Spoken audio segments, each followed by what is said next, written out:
স্বৈরাচার চলে গেছে, পালিয়ে গেছে, কিন্তু তার স্মৃতি, তার ব্যথাটা রেখে গেছে।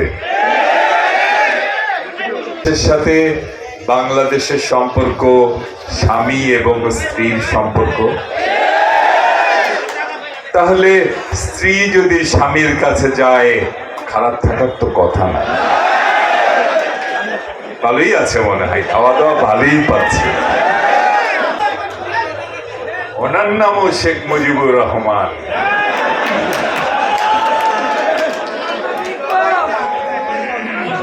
আচ্ছা, তারা বাদ দিয়ে দিলাম, ইকবাল ভাই থাকবে।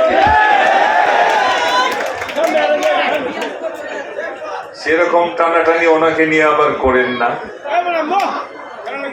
ওই শেখ মুজিবুর রহমান সাহেবের তো 12টা বাজিয়ে দিয়েছে ওনার দলই। কুলাঙ্গার মেয়ে। মানুষকে দেবতা বানানোর চেষ্টা করেন না, মানুষকে আল্লাহ বানানোর চেষ্টা করেন না। করলে কিছুই তো হবে না, যেটা তৈরি হবে সেটাকে বলে রাক্ষস, অপদেবতা। এর আগেও চেষ্টা করেছিলেন 72 থেকে 75। কি তৈরি হয়েছে?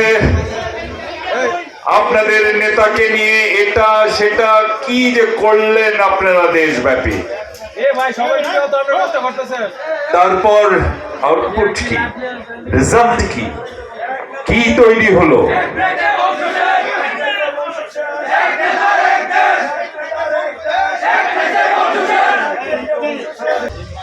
আব্দুল মালেক উকিল বিএনপির নেতা ছিলেন না, উনি আওয়ামী লীগেরই ছিলেন।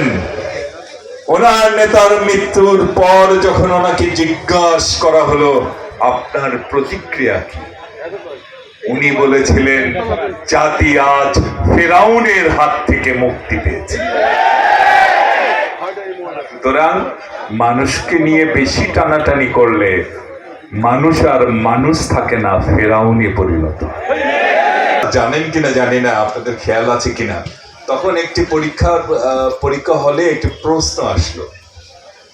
সে প্রশ্নপত্রের মধ্যে লেখা ছিল বাংলাদেশের সৃষ্টিকর্তা কে, মহান আল্লাহ নাকি শেখ মুজিব নাকি ওসমানিয়া কারখানার নাম দিয়েছে।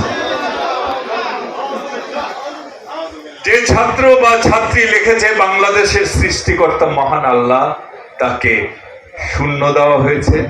যারা লিখেছে শেখ মুজিব, তাকে 10-এ 10 দেওয়া হয়েছে। আপনারা বলেন, মহান আল্লাহ তাআলা যদি না চাইতেন বাংলাদেশ কি স্বাধীন হতো? আন্দোলনের সময় দেখতাম যে কিছু আছে না, ফাঁকিবাজ নেতা কর্মী ছাদের উপর মিছিল করে বলে যে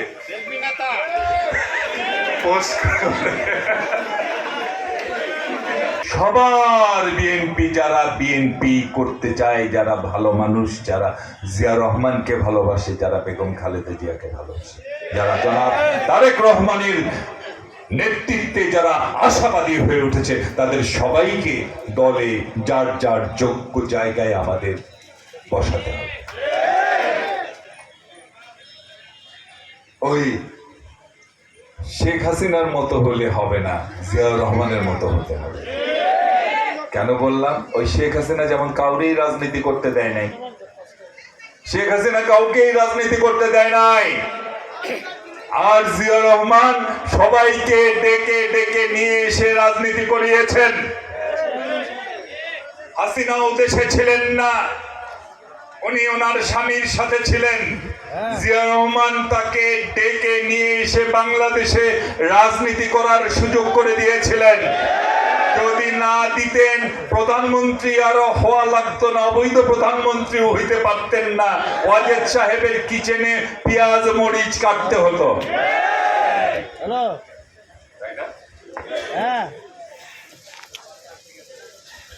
তো জিয়াউর রহমান যেমন সবাইকে রাজনীতি করবার সুযোগ করে দিতে হয়েছে, যারা নেতৃত্বে আসবেন তাদেরকেও সবাইকে নিয়ে পলিটিক্স করবার সুযোগ করে দিতে হবে।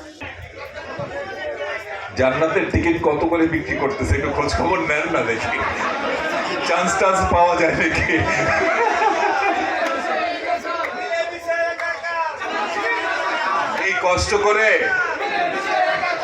এই কষ্ট করে নামাজ 5 ওয়াক্ত নামাজ পড়ে তারপরে রোজা রেখে কষ্ট করে বেহেশতে যাওয়াচ্ছে, যদি টিকিট কেটে যাওয়া যায় খারাপ কি?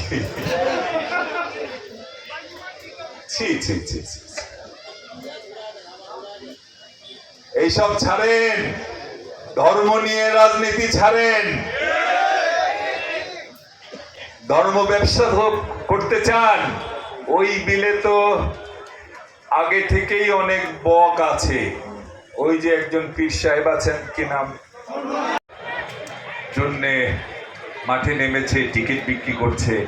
বলছিলাম যে ওই বিলে আগে থেকেই অনেক বক আছে, তারা প্রচুর মাছ খাচ্ছে, জামাত নাম মাছ খাচ্ছে, কিন্তু পরিমাণ তো কম।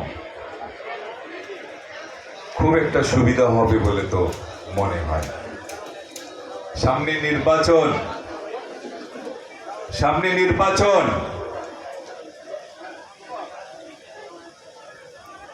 বিএনপি স্বাগত জানিয়েছে নির্বাচনের ঘোষণাকে।